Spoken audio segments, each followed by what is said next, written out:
y ahora viene, como lo anunciamos antes, Natalia Ubal, para complementar la mirada del presupuesto, pero abordando temas que no estuvieron presentes en la conversación, en la entrevista con Conrado Rodríguez y con Ana Olivera, e incluso sumar algunas voces o algunas bancadas, ¿no? Voces vinculadas a partidos que no estuvieron representados en esa doble entrevista. ¿Cómo andas, Nati? ¿Cómo andas, Martín? ¿Todo bien? Todo bien. Bueno, ¿por dónde empezás de lo que tenés separado?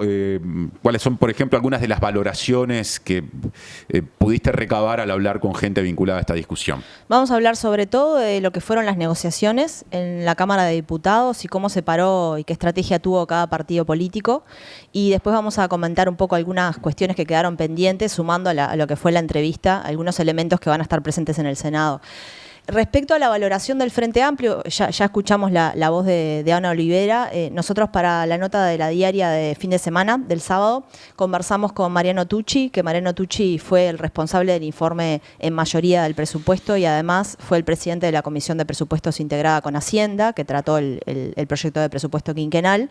Y bueno, él hacía una valoración, él decía que bueno, siempre había sido optimista respecto a que el presupuesto se iba a aprobar en general, pero que superó sus expectativas lo que sucedió, porque él decía, bueno, hay que destacar que el presupuesto tuvo los votos de todos los partidos políticos en distintos puntos, ¿no? Algunos votaron en general, otros votaron algunos aspectos en particular, como es el caso de Identidad Soberana, por ejemplo, que suele no acompañar al oficialismo en sus iniciativas y en este caso votó en la creación de un impuesto del IMESI, la aplicación del IMESI a los plaguicidas de alta peligrosidad. Se aprobó dentro del presupuesto ese impuesto también, además de los tan sonados de Cabildo Abierto, que apoyó Cabildo Abierto. Y bueno, vamos a escuchar un poco lo que decía Tucci respecto a esta valoración de lo que fue el presupuesto, la votación del presupuesto para el Frente Amplio. Tucci, diputado Frente Amplista, que presidió la Comisión de Presupuestos y Hacienda, entonces tuvo un rol muy importante en la primera etapa justamente de la discusión, cuando estaba en comisión dándose ese intercambio. Lo escuchamos. Además de los objetivos centrales, y esto es muy importante, se consolidó una expresión muy aceitada entre legisladores de mucha experiencia y los que recién asumen responsabilidades. Es decir, los nuevos legisladores del Frente Amplio fueron fundamentales. En segundo lugar, los objetivos se alcanzaron con unidad política, sin fisuras dentro de la interna del Frente Amplio, y por la capacidad de negociación y de acuerdo que demostraron el gobierno y la bancada en su vínculo con la oposición. Acá hubo acompañamiento permanente del Poder Ejecutivo en estos 45 días. Y si nosotros calibramos en su justa medida el contexto donde se construyen estas mayorías, bueno, yo creo que podemos decir que hay una victoria que va más allá de lo político y que se ubica en un marco de responsabilidad republicana compartida en la medida en que se negoció bajo dos circunstancias que son críticas: el déficit fiscal más grande de los últimos 35 años y la ausencia de mayorías parlamentarias por primera vez en los últimos 40. Bueno, ahí está el balance de Tucci, colocando arriba de la mesa cosas que desde el oficialismo se manejaron durante toda la discusión presupuestal. Sí, del lado del Partido Nacional y del Partido Colorado, conversé con Felipe Schipani, diputado del Partido Colorado, y con Juan Martín Rodríguez del Partido Nacional. Y era interesante conversar con ellos porque el Partido Nacional y el Partido Colorado, como sabemos, tuvieron estrategias distintas en la votación presupuestal y además no coordinadas, ¿no? En un momento hasta incluso con el Partido Independiente, que forman parte de la coalición republicana.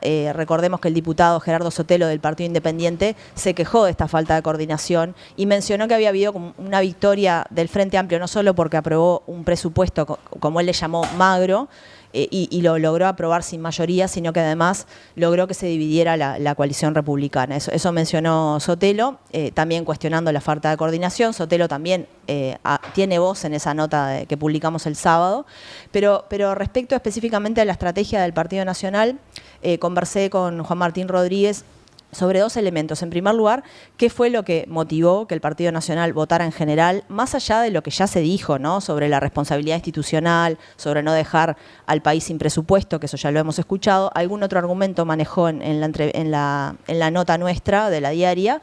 Y además también mencionó un poco el rol que jugó Cabildo Abierto en este presupuesto. Vamos a escucharlo. En la Cámara de Diputados el gobierno no tiene mayoría. Eso lo obligaba a negociar y nosotros no queríamos dejar al gobierno en una situación de semi-extorsión de algún otro partido que le dijera o es todo esto o el presupuesto no sale. Hubo aspectos que el gobierno, atendiendo a que el Partido Nacional había actuado de una manera responsable, como oposición, constructiva, escucha de otra manera. O sea, es mi interpretación, capaz que no fue así, pero yo creo que a partir de la actitud que tuvo el Partido Nacional, el gobierno actuó más receptivo a los planteos del Partido Nacional. Bueno, Rodríguez explica de esa forma la actitud de su partido. Es interesante esa reflexión que hace con respecto a si el Partido Nacional no daba los votos para la aprobación en general. Otro partido, no se refiere claramente a cuál, no sé si habla de Cabildo o bueno, de sectores del Partido Colorado, podían exigirle mucho a cambio de esos votos para la aprobación en general que no estaban dados. Bueno, también Mi Identidad Soberana es otro partido que está presente en la Cámara. Y lo otro interesante es lo que maneja en segundo lugar, que él entiende que ese gesto, esa decisión política del Partido Nacional posibilitó un mejor diálogo después. Claro, de hecho, hubo una diferencia sustancial, ¿no?, entre lo que fue la posición, la postura y también las posibilidades que tuvo de negociar el Partido Nacional y el Partido Colorado. En el caso del Partido Nacional, ahí en la nota Rodríguez menciona algunos elementos como el hecho de que, por ejemplo, hubo algunos planteos vinculados a la discapacidad y artículos que se incluyeron en el presupuesto, por ejemplo, material de apoyo para los centros educativos destinado a personas, a niños y niñas con discapacidad. Eso se aprobó con los votos del Frente Amplio, fue una propuesta del Partido Nacional. Y también decía Rodríguez, bueno, los recursos para el Clemente Estable y el Hospital de Clínicas, fue también un pedido del Partido Nacional, si bien el Frente Amplio estaba de acuerdo, pero formó parte de las reasignaciones presupuestales. Entonces él decía que, bueno, que al haber tenido esa actitud también le había generado, digamos, algunas ventajas en la negociación. A diferencia de eso, el Partido Colorado, nos contaba Schipani, que ellos no participaron en ninguna negociación desde el momento en que resolvieron votar en contra y que incluso él contaba que cuando en algún momento se arrimó a alguna reunión y le dijeron que no podía participar porque él había votado en contra, es decir, lo radió completamente al Partido Colorado de la discusión, de las negociaciones en diputados. Eso por un lado, y por otro lado, Martín, lo que vos mencionabas, de lo de la semi-extorsión, yo le pregunté a Rodríguez si se estaba refiriendo a Cabildo Abierto, y bueno, no quiso confirmar, pero parece bastante evidente que sí, porque después en un momento le pregunté, le dije, bueno, en todo caso, en definitiva, Cabildo Abierto también hizo pesar su posición porque garantizó la aprobación de los impuestos y al mismo tiempo se reasignó dinero a las Fuerzas Armadas. Tanto de parte del Frente Amplio como de Cabildo niegan que eso haya sido una transacción, es decir, niegan que haya sido esto a cambio de esto otro, pero parece bastante claro que fue en todo caso concesiones mutuas, porque seguramente el Frente Amplio hubiera destinado el dinero a otro rubro y lo terminó destinando más de 30 millones de dólares a las Fuerzas Armadas, a los sueldos del personal subalterno y a sanidad militar. Entonces, nada, parece bastante claro que hubo ahí un ceder por parte de la bancada oficialista y por otro lado, bueno, logró la aprobación de los impuestos por parte de Cabildo. Schipani fue muy crítico con Cabildo Abierto. Vamos a escuchar lo que decía del rol de este partido. La estrategia de Cabildo Abierto es darle al Frente Amplio estos años a nivel de la Cámara de Diputados las mayorías, o sea, la pasó a ser un satélite del Frente Amplio, ¿no? Y la nueva mayoría parlamentaria del gobierno, eso queda totalmente claro, ¿no? O sea, que no estás en la línea de decir, bueno, hay que entender la postura de Cabildo y de última se puede llegar a reencontrar con los partidos de la coalición en las próximas elecciones. No. Ojalá se pueda volver a reencontrar con los partidos de la coalición. Yo no le cierro las puertas a Cabildo ni a nadie, ¿no? Como decía Mujica, si uno quiere ganar, bueno, tiene que abrazarse las culebras. Bueno, es un poco difícil pensar en que en Cabildo Abierto, pensando en un eventual acuerdo con los partidos ex socios de la coalición, caiga simpático que lo coloquen en la categoría culebra. Pero bueno, fue lo que hizo Schipani con Sorna también en esa respuesta, en la que fue duro justamente o crítico con el rol que asume Cabildo Abierto. Usa el término nueva mayoría, un término en algún momento asociado a otro marco de alianzas y otro tiempo de la política uruguaya vinculado al Frente Amplio, por lo menos en esa, digamos, respuesta no se refiere a algo que también es parte de lo que el análisis presupuestal o el tratamiento del proyecto de ley de presupuesto dejó, y me refiero a divisiones que se dieron hacia adentro de su partido, hacia adentro del Partido Colorado. Claro, fue bastante notorio y además sorpresivo, porque en un momento todos estábamos convencidos de que el Partido Colorado iba a votar en contra, porque eso era lo que se había anunciado en su momento, eso era lo que había hecho el Partido Colorado en comisión, a través de sus representantes Conrado Rodríguez y Gabriel Gurméndez, y sin embargo, en la votación en general hubo 6 diputados de Vamos Uruguay, que no todos los diputados de Vamos Uruguay, pero todos ellos de Vamos Uruguay, que votaron a favor del proyecto, y en general, y bueno, ahí yo le consultaba a Schipani cómo se dio ese proceso, y él me decía que en realidad hubo 2 acuerdos a nivel de la bancada del Partido Colorado. En primer lugar, esperar a pronunciarse hasta que terminaran de pasar todas las delegaciones por comisión, es decir, hasta último momento. Esto fue también algo que, si bien Juan Martín Rodríguez del Partido Nacional no criticó, sí mencionó, bueno, cuestionan al Partido Nacional por haberse pronunciado a favor del proyecto en general, pero en realidad el Partido Colorado dejó hasta último momento la decisión. Y bueno, ¿y por qué reclaman coordinación, ¿no? De alguna forma planteaba Rodríguez. Y bueno, y el Partido Colorado entonces tomó esa decisión de pronunciarse al final y por otro lado de elaborar un documento. Esto fue a sugerencia de Pedro Bordaberry, el senador del Partido Colorado, que si bien es senador, bueno, también estuvo participando en esas discusiones más partidarias. Proponen hacer un documento, se hace un documento de propuestas muy sobre la fecha, digamos, ¿no? Porque ya había terminado todo el trámite, prácticamente el trámite en comisión, ya se estaba por votar en el plenario y recién ahí el Partido Colorado presenta un documento de propuestas. El oficialismo no lleva ninguna de esas propuestas. Entonces lo que dice Schipani es, bueno, lo natural hubiera sido, lo lógico hubiera sido que, ya que así como hicieron nuestros representantes en la comisión que votaron en contra, todos los representantes del Partido Colorado tendrían que haber votado en contra. Y bueno, se produjo ese cortocircuito de los argumentos de los que votaron a favor, que además coincide que tienen un perfil, Martín, bastante conciliador, ellos, ¿no? Muchos de ellos, por ejemplo, Servini, o también Paula de Armas, que es una diputada joven, que si uno escuchaba sus discursos en el plenario con un perfil muy conciliador, y en realidad el argumento es, bueno, la gente nos está reclamando que ya está cansada del enfrentamiento, que se precisan acuerdos, y medio que fue por ese lado la argumentación, y por el lado también les pesaba el hecho de que el Partido Nacional hubiera tenido esa actitud también en la votación en general.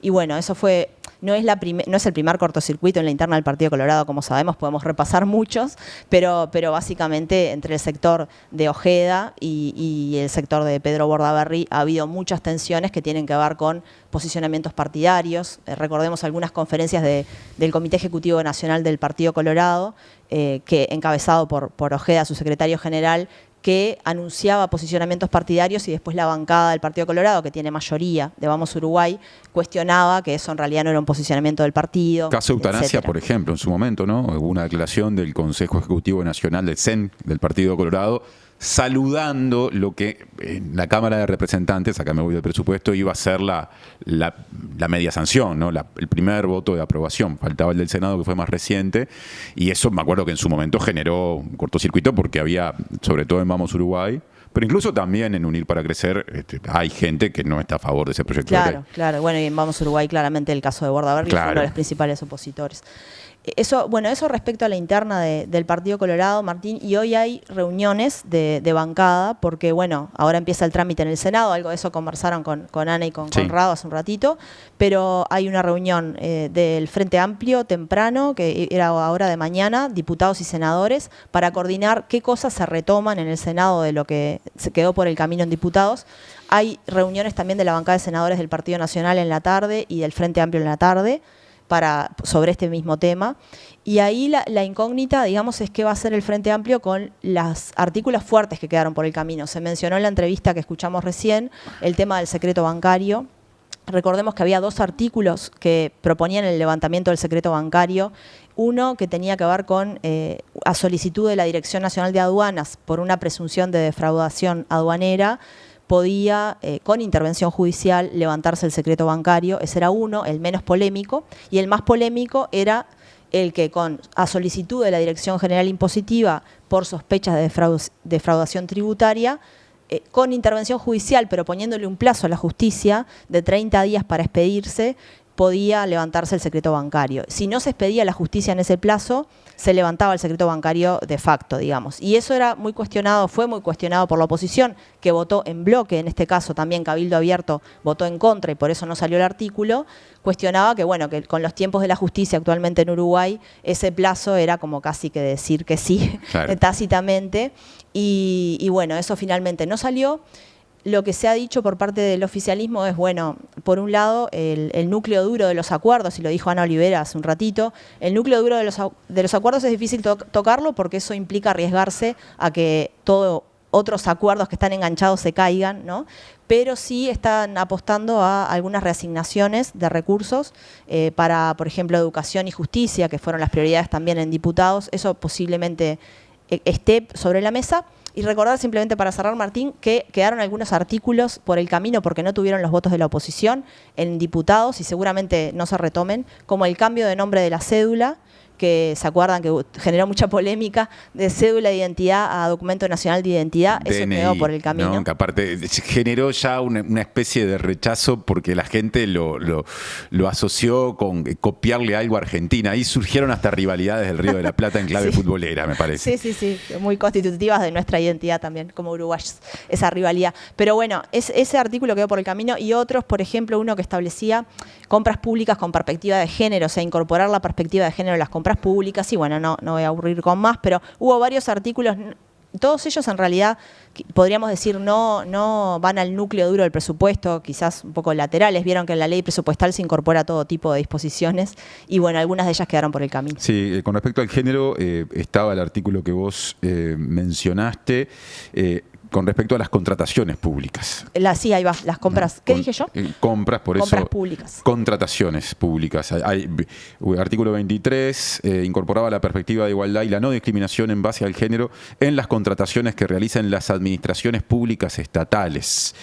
Y también se aprobó, o mejor dicho, no se aprobó dentro del mismo tipo de discusión, el 332, que planteaba que los centros MEC tendrían como objetivo, entre otras cosas, transversalizar la perspectiva de género, ¿no? Y también no se aprobó, bueno, ahí vemos también la mano de Cabildo Abierto, y que de acompaña algunas cosas. Que en esos sí. temas claramente no acompaña. Y en esos temas, si los votos no los dan el Partido Nacional o el Partido Colorado, hablo de temas de género, el Frente Amplio no consigue la mayoría en la Cámara de Representantes. No la consigue. Tampoco se aprobó el doble voto para el presidente de la JUTEP, de la Junta de Transparencia y Ética Pública. Eso no se aprobó tampoco. Bueno, son ejemplos porque hay mucha más tela para cortar y bueno, con el ingreso al Senado del proyecto de ley, capaz que algunas de estas cuestiones el oficialismo quiere volver a plantearlas y de repente vuelven a cobrar notoriedad. Lo veremos en los próximos días. Muchas gracias, Nati. Gracias, Martín. Hablaremos de Daniel.